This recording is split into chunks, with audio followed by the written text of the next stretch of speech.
Europe 1, Édition spéciale.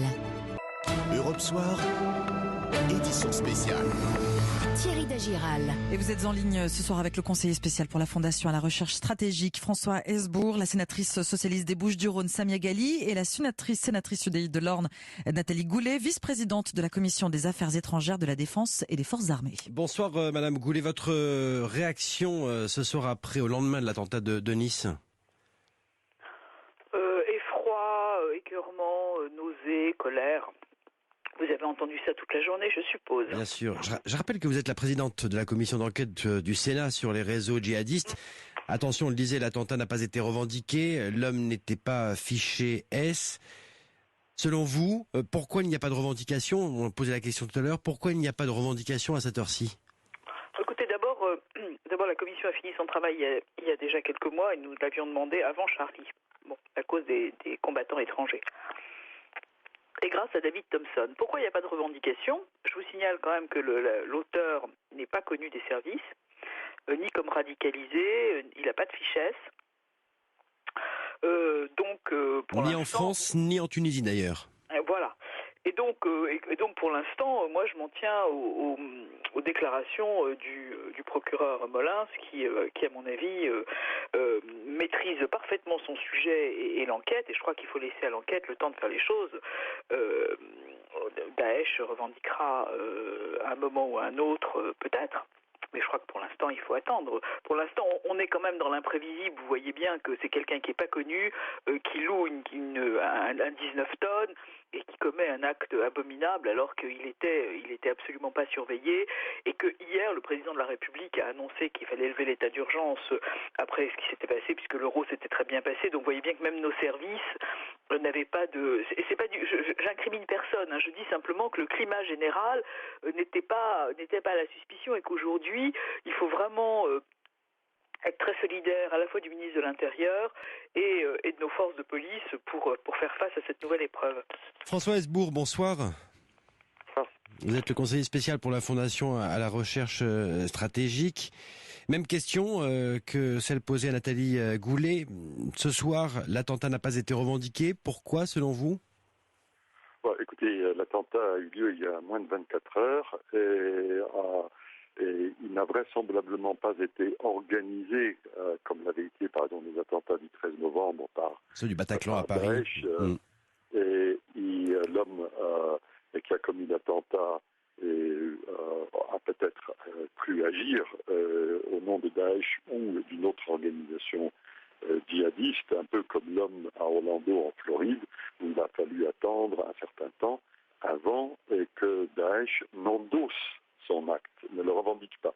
Alors, il se passera peut-être la même chose, mais là encore, comme la personne qui vient de s'exprimer, il faut laisser du temps, un, aux enquêteurs, et deux, j'allais dire tout simplement au cours, hélas, normal, entre guillemets, des choses, à savoir que les organisations terroristes, elles opèrent selon leur propre calendrier et non pas celui des médias français.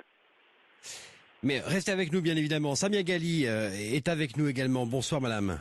Bonsoir. Vous êtes sénatrice socialiste des Bouches-du-Rhône et maire des quartiers nord de Marseille.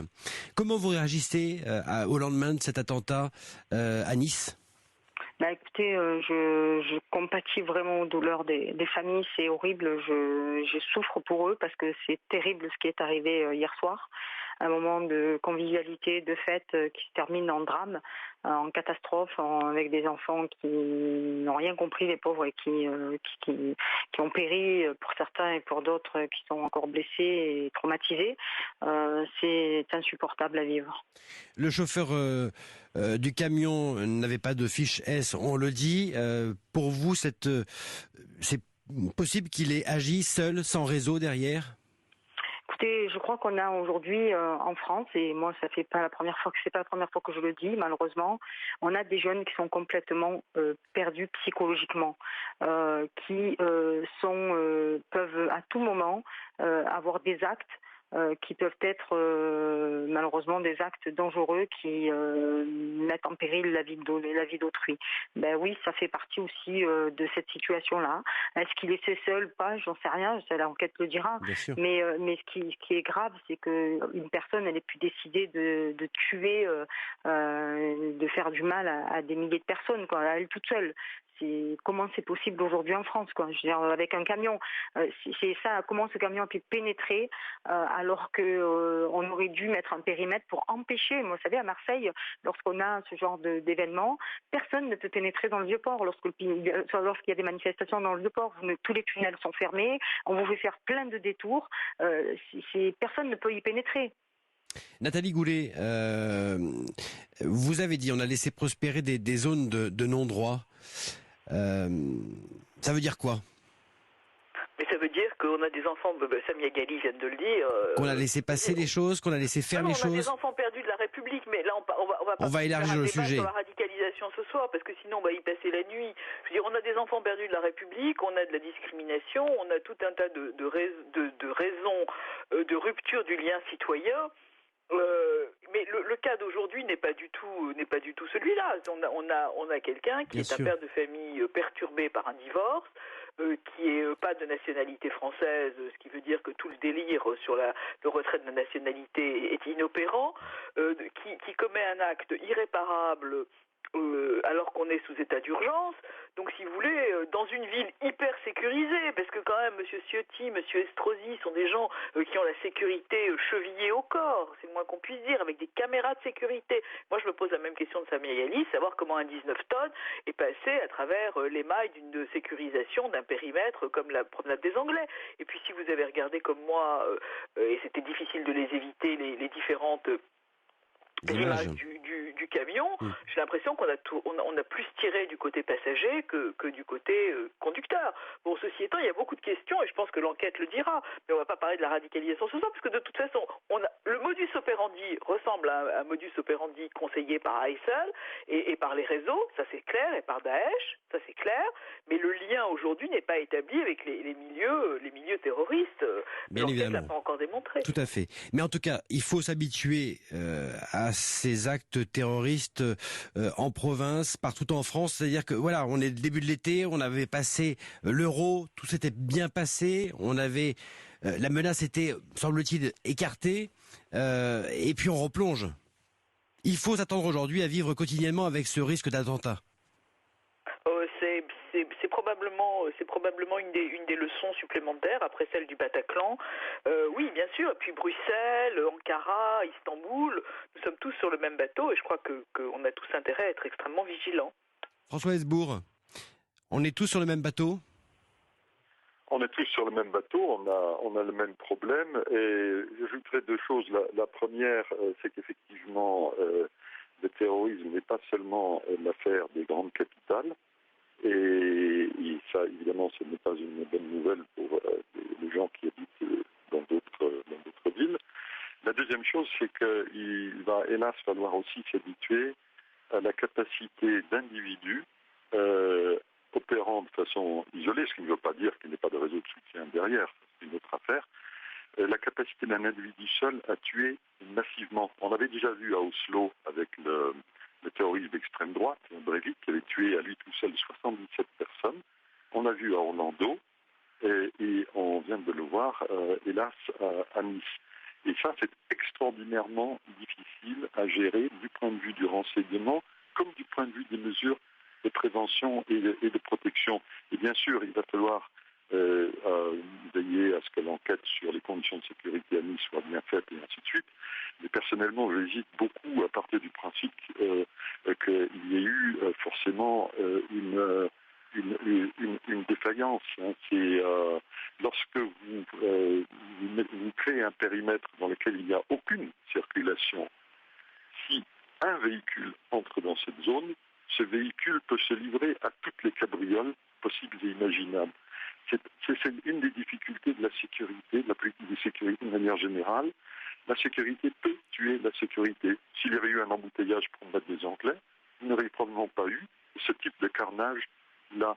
Donc il faut faire très très attention par rapport aux a priori que l'on peut avoir par rapport à cette affaire. Nathalie Goulet, la réponse à François Hesbourg.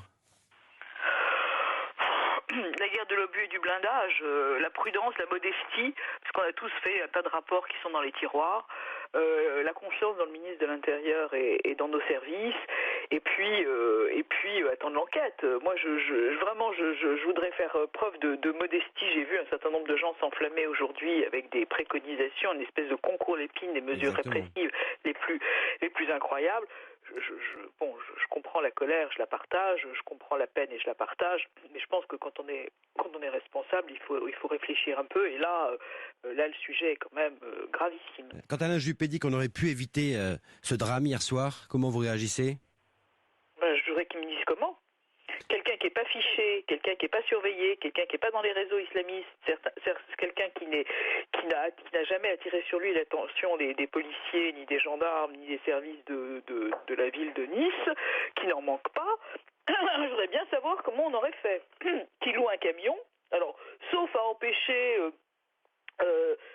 des gens qui auraient un casier judiciaire de louer un camion, et ça suppose qu'on croise des fichiers. Franchement, j'apprécie beaucoup Alain Juppé, mais j'aurais voulu qu'il nous dise comment, parce que l'arrêter c'est bien, mais qu'il nous dise comment. Puis d'ailleurs, si quelqu'un sous votre antenne a un moyen d'empêcher que ce type d'acte se reproduise, qu'il n'hésite pas à vous appeler, parce que on a besoin de gens qui ont des idées sur la question, parce que moi, voyez-vous, je sais pas faire. Samia Ghali, vous avez entendu aujourd'hui, lu la surenchère sécuritaire de vos collègues politiques. Oui, non, mais je crois que dans ces moments-là, il faut penser d'abord aux familles qui sont dans la souffrance, pour certains qui ne savent même pas où se trouvent leurs enfants ou leurs femmes ou Bien leurs sûr. épouses. Donc je pense que c'est d'abord ça, et essayer de laisser les gens faire leur deuil pour certains, ça va être long, pour d'autres être respecter le deuil, quoi. Enfin, je veux dire, je crois qu'il y a des moments dans la vie où il faut savoir aussi se taire. Voilà. Et certains, peut-être, parce que quand moi j'entends M. Juppé, moi j'aurais aimé, effectivement, moi je trouve que c'est très prétentieux que de dire, si ça avait été moi, ça ne serait pas arrivé. Et je dirais même que c'est un manque de respect vis-à-vis des familles qui ont des personnes disparues aujourd'hui. Donc je crois qu'il faut faire très attention à ce que l'on dit, parce que personne n'est à l'abri d'un fou furieux, et on vient encore de le voir. C'est vrai qu'il y a peut-être certainement, moi je suis convaincue que la question du camion, on peut me dire ce qu'on veut, est-ce qu'il valait mieux qu'il y ait un embouteillage, je suis pas sûre, parce que peut-être qu'on aurait pu peut-être 3 ou 4 kamikazes pour se lancer encore sur les gens. Mais ce qui est sûr, c'est que moi je parle de ce que je sais, c'est que sur le Vieux-Port, qui est quand même un endroit assez large, et pourtant où il y a du monde, quand il y a des grosses manifestations, le Vieux-Port n'est pas il ne peut pas être accessible en voiture. Et il y a des vrais détours qui sont faits avec des policiers qui vous obligent à passer par à un autre endroit. Est-ce qu'il y avait assez de policiers ou pas? Je n'en sais strictement rien. L'enquête le dira. Enfin, en tout cas, je pense qu'on apportera certainement des réponses. Pas des réponses pour être jugé, des réponses pour ne pas recommencer à fauter ou ne pas refaire les mêmes erreurs. C'est ça qui compte. C'est de savoir comment on se prémunit. C'est vrai qu'on se protégera jamais assez, parce que il y aura toujours l'idée folle d'un type qui a envie de tuer, qui a le sang, l'envie de la mort en lui. Donc c'est très compliqué, je l'avoue. Hein. Didier François nous a retrouvés en studio. Didier, il y a des mesures urgentes à prendre. Oui, mais alors là, honnêtement, sur le cas particulier, c'est compliqué. Hein, parce que, franchement, d'abord, on ne sait pas s'il était organisé. Il n'avait pas effectivement été repéré par les services de sécurité. Donc, ni en France, ni en Tunisie.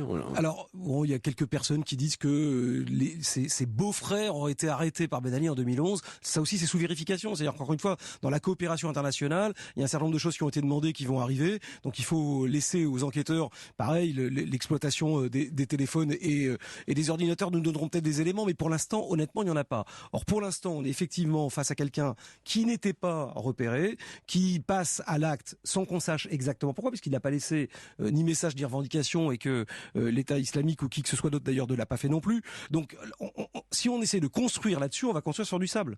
Et effectivement, les services de sécurité n'ont pas de boule de cristal. Honnêtement, on peut pas non plus tout leur demander. Donc il va falloir effectivement travailler sérieusement, parce que le petit risque quand même derrière, c'est qu'on voit se développer ce qui serait une première là pour le coup, hein, quelqu'un qui se met en auto-allumage, c'est-à-dire quelqu'un qui s'est auto-radicalisé directement tout seul.